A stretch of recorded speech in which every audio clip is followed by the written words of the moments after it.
Hi everyone, and welcome to my review for Wavetale, released today.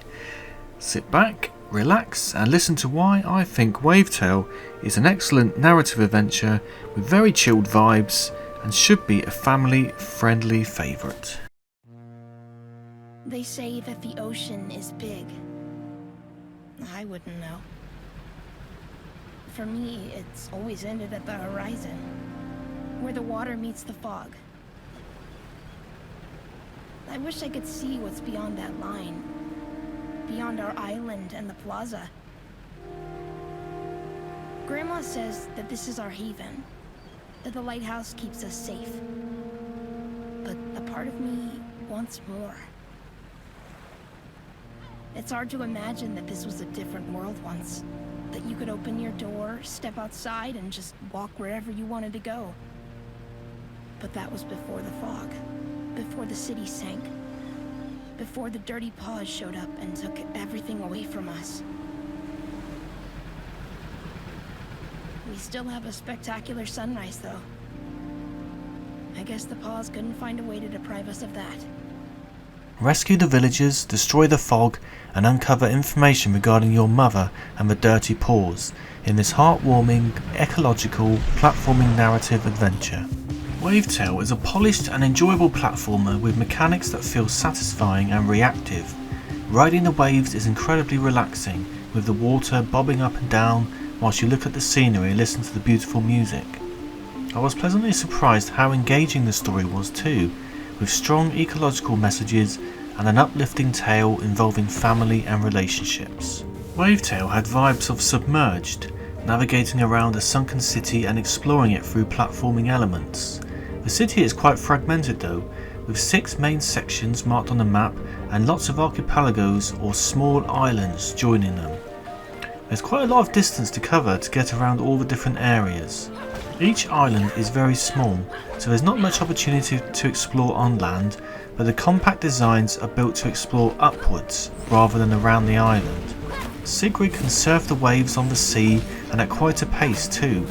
She can jump out of the water and dive to a shallow depth, although we don't see her underwater, we just watch her swimming swiftly underneath the surface. I absolutely love diving off high buildings, Assassin's Creed style, and then watching her travelling under the water. If you time it right, you can leap out of the water and then dive again. It felt very satisfying watching her do this, and she looked like she belonged in the water, almost travelling like a dolphin would. She can also perform slight tricks like somersaults if you're bored of watching her glide across the surface, but I found it very relaxing and the waves on the sea looked spectacular. Getting around the water sections didn't feel laborious or a burden, even though there are large distances to travel sometimes. There is a compass on the screen which also pinpoints things of relative interest, and a map which helps in navigation. I was glad to see that the map had waypoints which you can set, and Sigrid faces the way she is travelling on the map, which is very useful in Watery World to see which way you are going. On land, Sigrid can jump onto platforms or use grappling methods to pull her onto ledges, if available. Whilst in the air, she can hover as she descends, helping her travel long distances and reaching faraway ledges. Navigation on land is a pleasure also, with many very tall buildings to ascend in a satisfying way, and then either leap off into the sea or glide around looking for a place to land.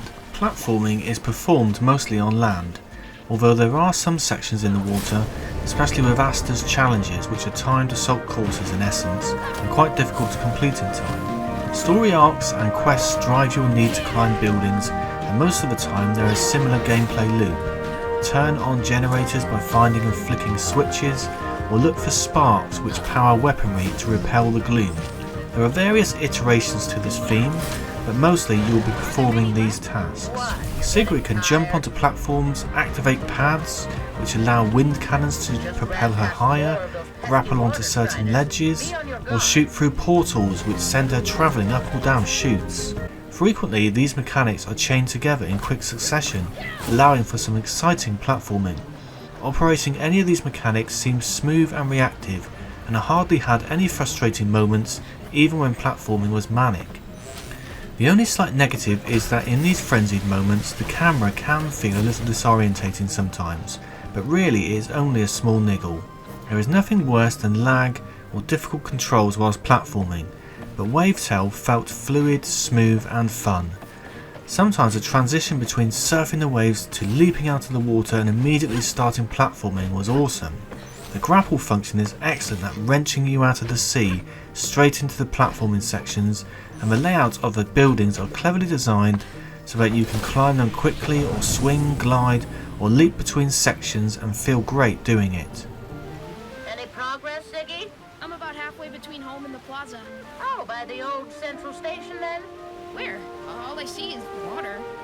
Probably right under your feet. Too deep down for you to see. Was it like a station for sparks or something? No, Shrimpy. For travelers. A busy place. Trains coming and leaving. People hurrying to get their tickets. And a bakery with lovely armchairs called the Blue Sky Cafe. Serve the best bagels in town. What did bagels taste like? Better than crab, I can tell you that much. The story was surprisingly good and had an ecological feel about it. There were plenty of hints and suggestions that what Sigrid and the inhabitants of Strandville were going through mirrored our own, and there were lots of interesting facets and nuances that were hidden under the surface. The cutscenes were very dramatic and the story had a nice pace to it, building gradually to a satisfying conclusion. The main characters are larger than life and excellently imagined, with some impressive artwork and great voice acting in the cutscenes. During normal conversation there is no voice acting, but murmurs and noises mimicking voice. I really enjoyed the story, it felt heartwarming and immersive. Grandma? What was that about the dirty paws? I wish you'd never have to live in a world where that scum still existed. Are they really back? If they are, we better be ready to batten down the hatches. I don't like the look of that. The lighthouse beams should have pushed it away already. Why won't it? Grandma! Mr. Vane! Sigrid! Sigrid, take cover!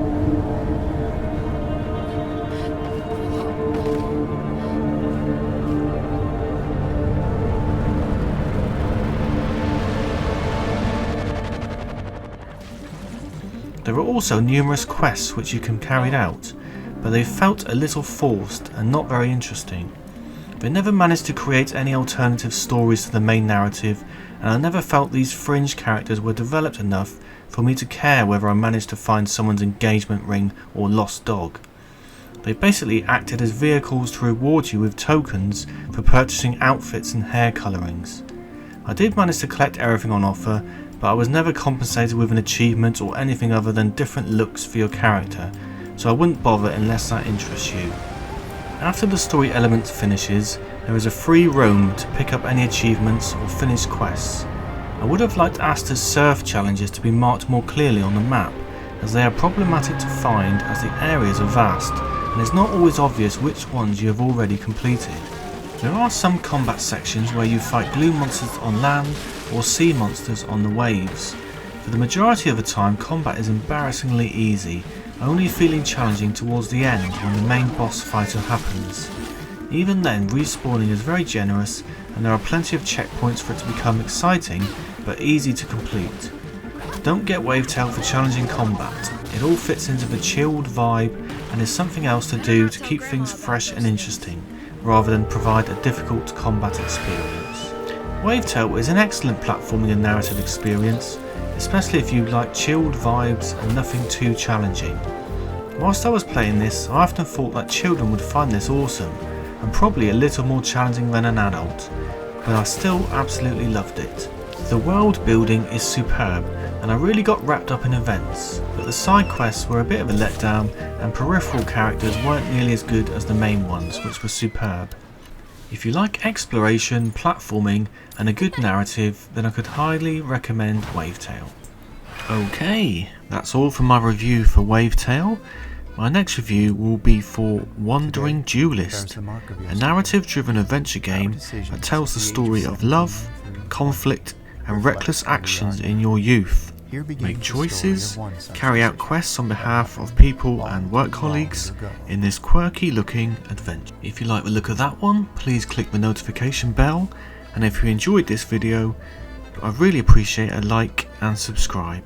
Thanks, and see you soon.